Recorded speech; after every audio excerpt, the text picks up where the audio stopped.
So, what are we talking about today? Leading with empathy. And stop before you think this is another soft skills training session. It's not. We are talking facts, we are talking numbers, we are talking figures. So, if you think that the workplace is driven just by meeting KPIs and target objectives, you need to think again.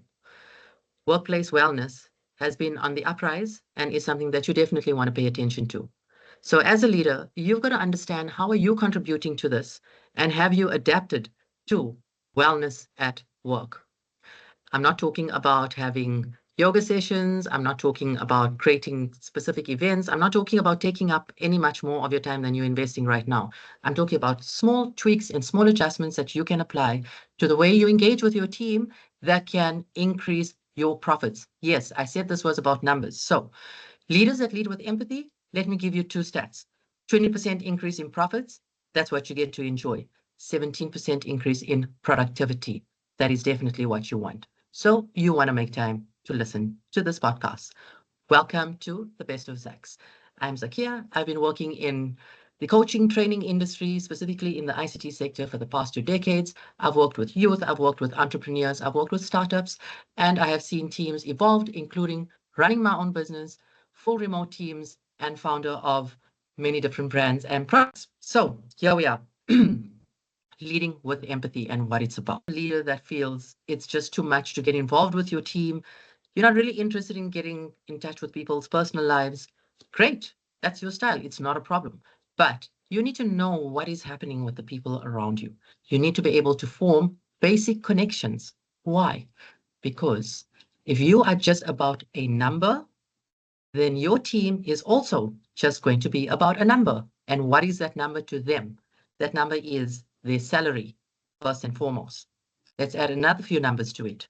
1 day sick leave, entitlement per month, right? We talk about things like family responsibility. All of these are monetary days that your team has access to where they can take off work. And it's not something that you want to stop or prevent, but it's something that you need to pay attention to. So, for example, if you see that a lot of your team members or people around you are calling in sick quite often, that is the first signal. Something's going on, and you need to pay attention to that. Motivation could be low. Are they arriving at work very blue on a Monday, not feeling very motivated? Yes, those are the ones that are going to call in sick. Let's talk about those that are really committed to their jobs and they absolutely want to do their best because it's about them and their career. So they're not placing it on how you are as a leader, but they really just want to get by and develop themselves in their career. Those guys potentially could reach burnout.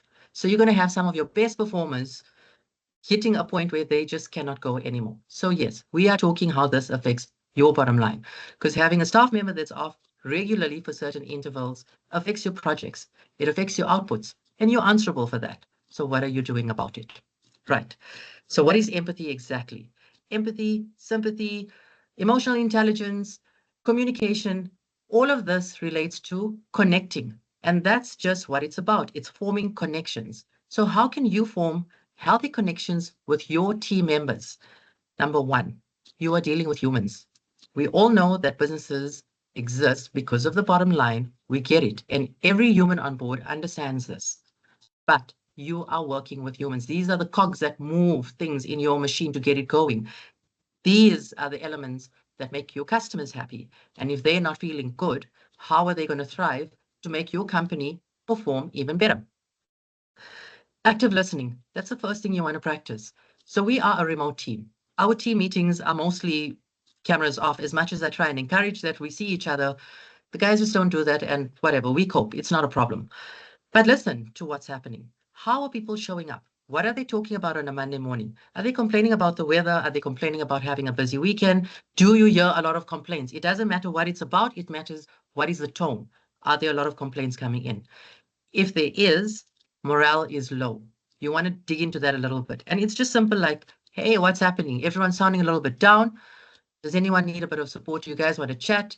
Let's focus on the objective for the team meeting and we can connect, 5 minutes at the end and see what's happening and pick up the energy in the conversation. So we're excited. We've got these projects running. This is looking pretty good. I thought we performed really well here. There are a few areas where we missed the mark a bit, but you know what? It's things that we can work on. Simple communication, right? So active listening and come back with what can you offer to the team to get them going. Number two, don't be afraid to be vulnerable. There are many times where I'm sitting in a meeting and I just don't know what people are talking about. I'm not an IT person. I've worked in the IT space, but I have never configured or engineered or analyzed raw data to the extent of the people that I'm working with, and what they do. So it's okay to ask marketing, what exactly is this algorithm that has now become so important in my life that I need to satisfy, because I'm feeling a little bit lost in this conversation. When you get to show your vulnerabilities, you're allowing your team to open themselves to show their gaps and their weaknesses. Come on, we are human. We're not perfect. Perfection is an illusion. And if you can allow your team to open up about what's holding them back, or maybe it's just, a mental fear or a little blockage that they're facing, give them that space to be able to come to you and say, hey, Zax, you asked me to do this in the team meeting, and I said I'll take the task on, but there's one or two things that I'm just a little bit like unsure about. Allow them that access to you. And that brings me to my third point, your availability. So yes, I get it. We're busy. We have stakeholder meetings. We've got partners. We've got customers. We've got projects that are running. There's a lot that's going on, let alone our own tasks that we need to be seeing to. Let your team know. This week is looking a little bit busy for me. I've got a couple of coaching sessions that I'm running. Tuesday and Wednesday, I'm completely out. I'm not even going to be watching my mailbox. So, lean on each other. But Thursday's looking pretty good.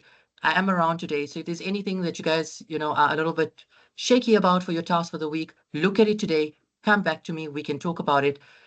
That way your team knows when they can engage and when you are absolutely not available. Don't be that leader that's always busy and always talking about how busy you are, because you're just shutting your team out. And how do they cope if they don't have someone that they can lean on? That is your role. You're there to support. That's part of leading. All right. So a couple of myths around leadership. Some people think that if I lead with empathy, I become the nice guy at the table and I open up time, to talk about nonsense and whatever. Make space for this, right? You don't have to be the nice guy all the time, or interested in how things are going with people's family or whatever the case may be. But there are times where we just have a virtual lunch. Everyone brings whatever they're eating. It's a Friday afternoon. We know it's not too hectic. It's not month end. Maybe it's the second or third week. And we do this maybe every 2 months or so. Allow your team to connect, have a meal, cameras on, talk about what's happening. And that 1 or 2 hours is really just to connect. If you guys, if projects come up, let people shape their conversations how they need to. Sometimes you might find that there was something really funny that happened with a client that they want to share, or maybe they were called out on something that was a little bit embarrassing or whatever the case is. Make space for that. I cannot tell you how much that boosts your next Monday and your next month and your next quarter. We're talking figures here. We're talking productivity. We're talking outputs. We're talking customer satisfaction. You want your team to be ready to deliver all of this for you. And the best way you can do that is by fostering connection. And you do that by leading with empathy. So the next time you arrive in a conversation or in a meeting, or you're about to make a decision, ask yourself just one simple question. Am I leading with empathy right now? If you want more information, you can get in touch. If you want to learn a little bit more about your leadership style, let me know. We can uncover a few strategies together. It's pretty easy. It's comfortable stuff. I don't like heavy theory, crazy things. So, it's stuff that can get you ahead in a few short steps. If you really like this content, please hit a like, guys. It helps us get the message to more people that can benefit from the information. And if you have something that you want to share on your leadership style, or a couple of tricks that you've come up with, hit a comment. I'll be very interested to hear from you. Until then, lead with empathy and get ready to make an impact. Thank you.